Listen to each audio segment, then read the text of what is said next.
A recessão econômica e o consequente corte de gastos públicos no Brasil afeta diretamente os recursos da educação superior. E para falar sobre esse assunto, nós vamos conversar agora com o reitor da Universidade Federal de Goiás, Orlando Afonso Vale do Amaral. Olá, professor, muito obrigada pela sua presença. É um prazer estar com vocês, Camila, e todos que nos acompanham.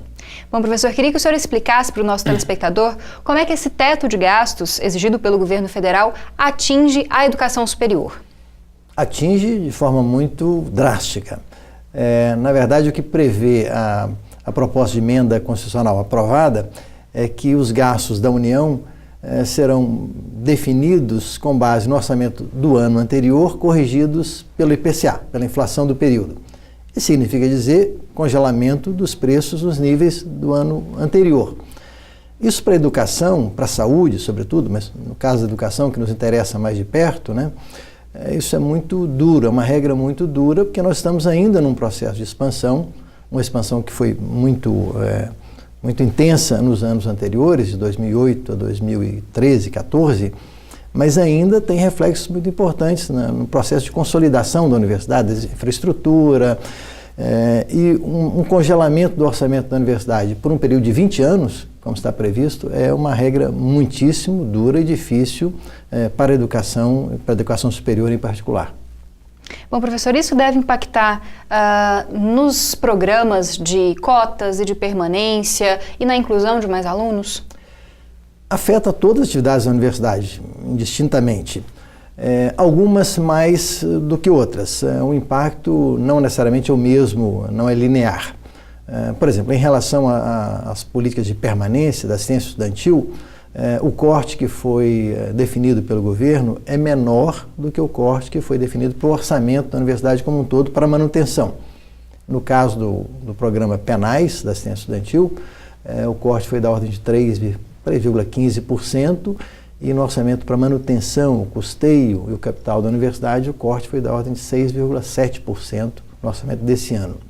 Então, é bom ressaltar esse ponto, porque, na verdade, o orçamento para manutenção, que é uma parte só do orçamento da universidade, que é composto de várias rubricas, e a mais importante é pessoal, mas o orçamento para manutenção, essa regra da PEC não se aplicou ao orçamento da manutenção isoladamente, porque na verdade nós tivemos uma redução. Se fosse aplicada a regra prevista na PEC, nós teríamos o orçamento do ano anterior para manutenção corrigido pela inflação. Não foi isso que aconteceu. Para o orçamento da universidade como um todo, sim, isso é verdade. Mas como a parte preponderante do orçamento é a parte de pessoal, e no pessoal teve aumento, porque tivemos aumentos salariais, a folha cresce vegetativamente, esse aumento é dominante no orçamento como um todo. Mas não quer dizer que o aumento se aplicou no item da manutenção, que é o mais importante para o dia a dia das universidades. Esse teve uma redução.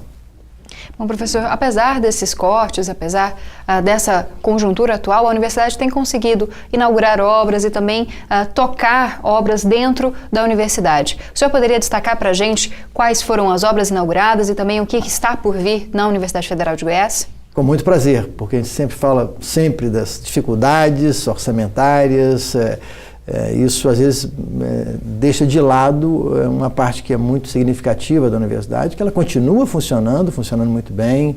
A universidade não parou e não vai parar em nenhum momento. Continuamos com as aulas, com as pesquisas, com a extensão, as atividades fins da universidade, toda a parte administrativa funcionando. Óbvio, cada uma delas teve seus prejuízos em função dos cortes. Mas no tocante às obras, nós temos hoje 50 obras em execução, em andamento. Obras grandes, não são obras pequenas. Hoje mesmo nós inauguramos o novo prédio da anatomia animal, pertencente ao Instituto de Ciências Biológicas. Vamos inaugurar brevemente, no mês de maio, o novo bloco de sala de aulas das engenharias. O bloco da física está sendo concluído, será inaugurado ainda no primeiro semestre. E temos obras em Aparecida de Goiânia, em Catalão, Jataí. Eu queria destacar uma, que é a maior de todas as obras da universidade em todos os tempos, que é a obra do novo Hospital das Clínicas.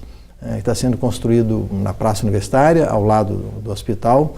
É uma obra de 44 mil metros quadrados, uma obra com 600 leitos, todos SUS, para atender a população, sobretudo a população mais carente do estado de Goiás e do país, de uma maneira geral.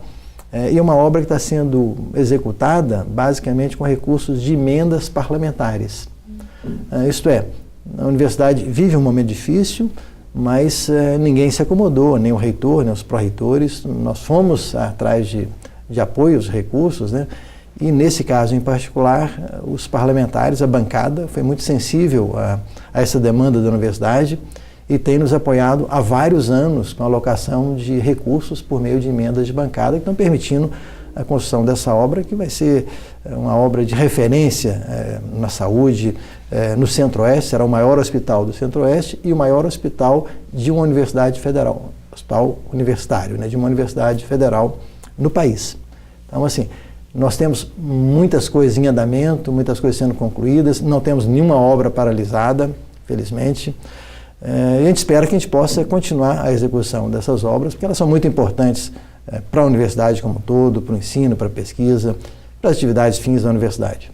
Já existe uma previsão de inauguração do HC? Do novo hospital, a previsão é que em novembro do ano que vem a gente termine essa obra. É uma obra muito grande, complexa, um hospital universitário tem muitas particularidades, especificidades de um hospital, mas em alguns andares nós já começamos a instalação das esquadrias, portas e janelas.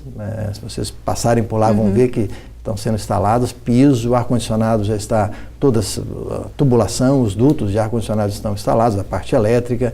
Então a obra está bastante adiantada, mas como é uma obra muito grande, né, o prazo para finalizar ainda teremos que esperar um pouquinho mais até o ano que vem para que ela seja entregue à universidade e à sociedade de uma maneira geral.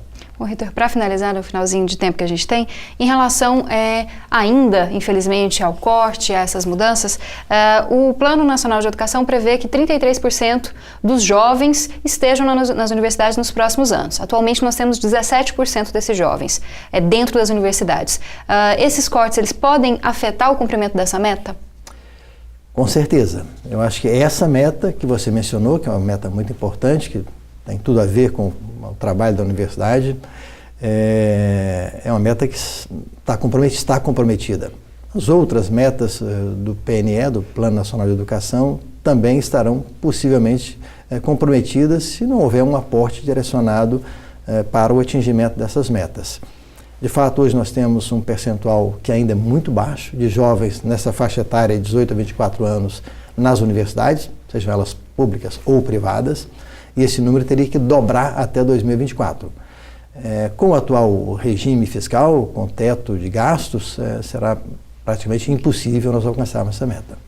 Bom, infelizmente nosso tempo chegou ao fim. Queria agradecer, reitor, pela sua presença mais uma vez aqui no Conexões para dar esses esclarecimentos para a comunidade acadêmica e também para toda a sociedade que quer saber como é que a universidade está. Eu é que agradeço. Obrigada. Boa noite.